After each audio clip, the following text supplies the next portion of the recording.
coming in overnight tonight and through the day tomorrow. Remember, the front is going to come through this evening and into the overnight hours. The sub-freezing temperatures will really be in place tomorrow night through Wednesday night. So please remember that. Just because the front's blowing through tonight doesn't mean those temperatures are going to bottom out in the 20s tonight. And more so is the cold air pooling behind the initial boundary, which will again push through tonight. You can already see the winds increasing across parts of Colorado Springs from our Mortgage Solutions financial camera. This is the Denver radar that's turned on. I want to show you this. This is from the Cameron Peak fire that's burning west of Fort Collins.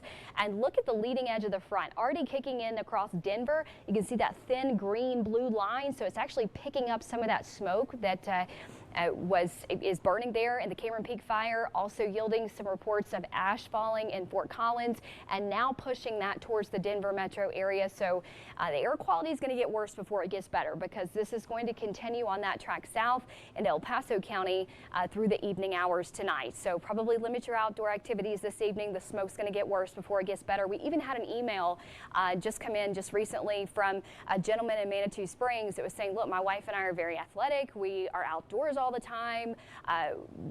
He's never seen anything like this. They're having some trouble today. So it's not just limited to those with respiratory issues. It's just bad out there. I mean, the smoke particles are falling across Denver, and ashes is being reported in some of those locations. You'll notice the smoke is from really the fires that are burning across the Wasatch east of Utah and also across parts of Colorado. So yes, it is going to get worse before it gets better, but thankfully when that front blows through, boom, it starts to really flush out all that smoke. That is the silver lining. Unfortunately, though, a 40 to 60 degree drop in temperatures is hard to stay positive about. The moisture will be nice, but it is going to come with the potential for some impacts. So where is that front right now? Again, we said the cold air is still pulling back behind the initial boundary. We still have moisture and energy moving through parts of Wyoming and parts of Montana. That's where temperature gradients are a good 40 to 60 degrees. So you still have 70 degree temperatures in Cheyenne. You go north into Sheridan, Wyoming, and it's dropping into the 30s and the 20s across parts of Montana. So how long is this going to hang around? A lot of people are asking that. Tuesday, Wednesday, and Thursday. That's the short answer. This pool of cold air from this jet stream dip across the lower 48 will hang out with us from Tuesday, Wednesday, and then Thursday it starts to retreat back north into the upper Midwest and the Great Lakes. But look at this. That counterclockwise spin is still going to be over the high plains on Friday. So it's still going to be pulling down that west-northwest wind across Colorado. So we'll still be unseasonably cold on Friday, but temperatures will slowly start to become a bit milder by the weekend. So I would say a good 3-day period where you need to make sure you kind of shut your water off for your sprinkler system if you haven't already winterized your sprinkler system. I know it's very early for this time of year. Tonight's forecasted lows in the 30s and 40s. The wind will probably wake you up this evening. It's not too bad across the area right now. We've got strong winds out of the south across the plains, but that strong wind is across parts of Wyoming, as we said before, and that will continue to sweep the state overnight tonight, again between about 10 p.m.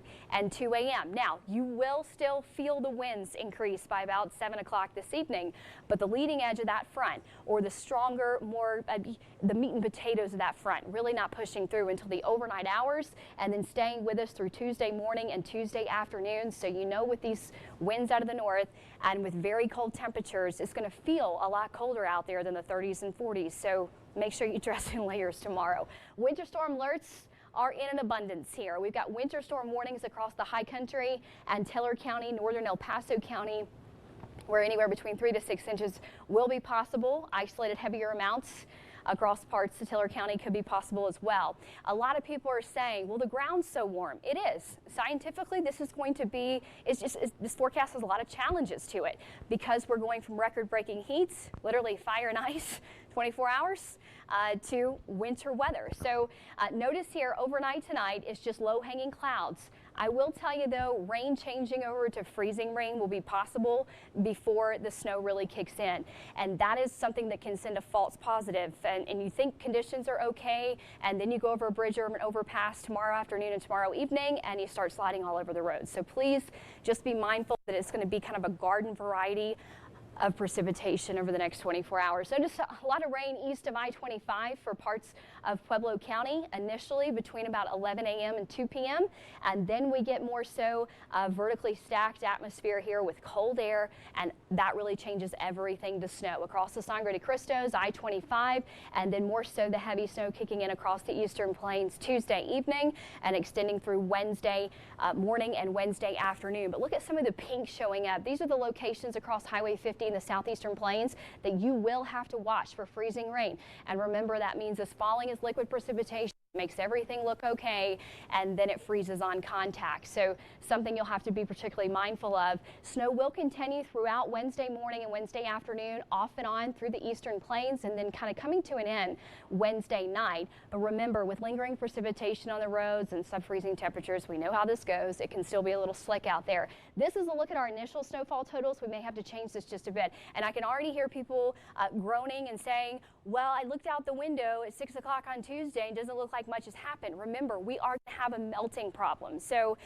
it may be that the moisture is completely exhausted on Tuesday afternoon with too warm ground surface temperatures, and then it doesn't look very impressive as the snow continues to stick tomorrow evening. That could happen. So please make sure you understand the expectations that we're trying very hard to communicate. I don't want to say there's not going to be impacts in terms of road travel. I certainly think they can come and go for Tuesday afternoon and Tuesday evening. But it may be one of those situations where we get a lot of moisture initially before we really get that evaporative cooling taking place or more of the snow sticking to the ground. Certainly think the high country is going to have to be on higher alert because we will have that changeover to snow a lot quicker, and of course it will cool down a lot quicker, so we could have that foot of snow across the Sangre de Cristos that will be particularly problematic by Tuesday afternoon and Tuesday evening, places like western Huerfano County and La Vida. And notice here, Tuesday night into Wednesday afternoon, more so the time frame.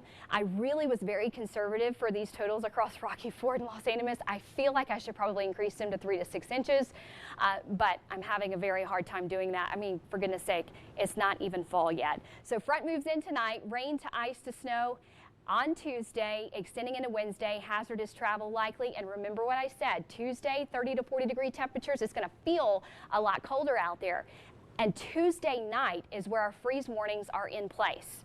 So again, tomorrow morning, it's not going to feel as cold. Tomorrow night into Wednesday, you're going to go, oh, okay, here it is. It's really getting cold now. So just be particularly vigilant about your vegetation, your plants, your gardens.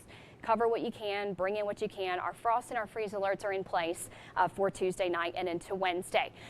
It will get a little bit closer to seasonal by Thursday heading into Friday, but quite the temperature swing, and it's going to come with some strong winds. So again, if you can, trim loose branches on those trees outside, anything of that nature, because even if it won't stick to the roads, it's going to weigh down those trees that already are overwhelmed with still a lot of leaves this time of year. So that could bring about some problems for power and things like that, especially if those trees are close to power lines. Colorado Springs temperatures in the 20s and 30s tomorrow with snow likely. Hi, welcome to, still summer in Colorado. We'll be right back. Next, ET.